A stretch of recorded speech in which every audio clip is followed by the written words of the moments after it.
L'exercice 4 sur 4,75 points, donc ça concerne l'électricité. Donc l'objectif de cet exercice est d'étudier la réponse d'un dipôle RC à un échelon de tension.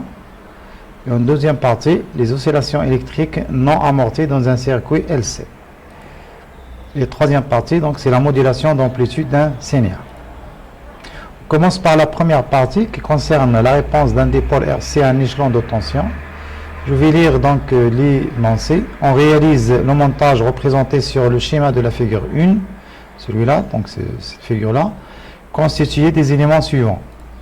Un générateur idéal de tension, de force électromotrice E, un condensateur D de capacité C, celui-là, donc un condensateur D de capacité initialement déchargé, donc le but ici c'est de le charger, donc il vaut mieux de le prendre initialement déchargé, un conducteur ohmique de résistance R égale 10 à la puissance 3 ohms, un interrupteur K. Alors on ferme l'interrupteur à un instant choisi comme origine des dates, t égale à 0. Un système d'acquisition informatisé permet de tracer la courbe de la figure 2. Voilà, la courbe de la figure 2, c'est D qui représente les variations de UC sur DT en fonction de UC, tel que UC étant la tension à un instant T au bord du condensateur, et DUC sur DT, sa dérivée par rapport au temps. Donc, on représente la dérivée de UC par rapport au temps en fonction de la tension UC, la tension au bord du condensateur. Pardon. La première question, c'est montrer que l'équation différentielle vérifie la relation UC de T. Vérifie par la tension UC de T, pardon, s'écrit sous la forme. La dérivée de UC par rapport au temps égale à moins 1 sur RC qui multiplie UC plus E sur R fois C. La question sur 0,5 points. Toujours lorsqu'on vous demande l'équation différentielle, il faut schématiser donc le circuit équivalent, le circuit intéressant, qui nous intéresse seulement. Si on a par exemple un interrupteur à double position, on ne schématise que la partie qui nous intéresse pour établir l'équation différentielle demandée. Mais ici, on n'a pas de ce cas-là, donc on schématise tout le circuit.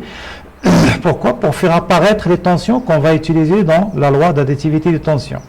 Et si on a déjà une tension E tracée, on a le sens de courant imposé par le générateur.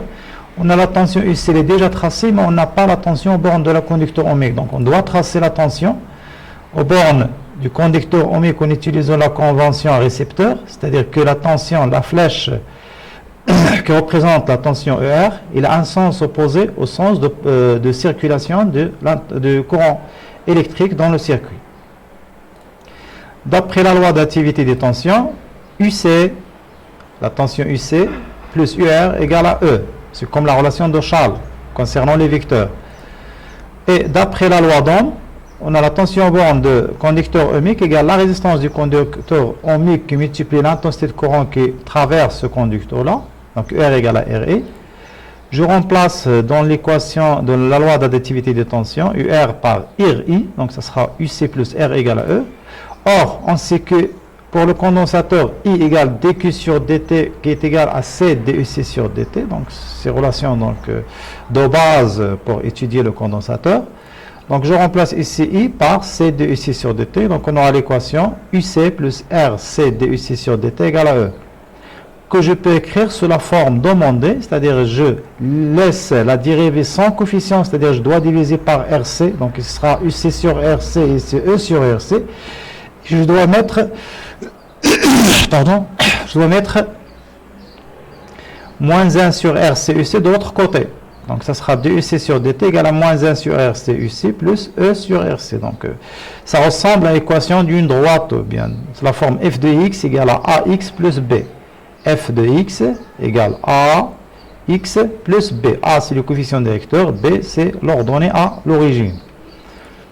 Question suivante, en exploitant la courbe de la figure 2, montrer que la capacité du condensateur est C égale à 12 microfarads. Donc, ce symbole-là, c'est micro, c'est-à-dire 10 à la puissance moins 6 farad. Donc, la question sur 0,5. Voilà la courbe. C'est une fonction affine qui ne passe pas par l'origine. Il a un ordonnée à l'origine, c'est 1000 volts par seconde. Et on va l'exploiter pour chercher la valeur de la capacité du condensateur. Tout d'abord, donc, il faut analyser cette courbe-là. Il faut donc comparer l'équation de cette courbe-là avec soit une relation dans le cours ou bien une relation dans des questions précédentes. Alors la courbe est une fonction affine, son équation s'écrit sous la forme duc sur dt, f de x égale à ax plus b, donc f de x ici c'est duc sur dt, donc a, x ici c'est, donc ici c'est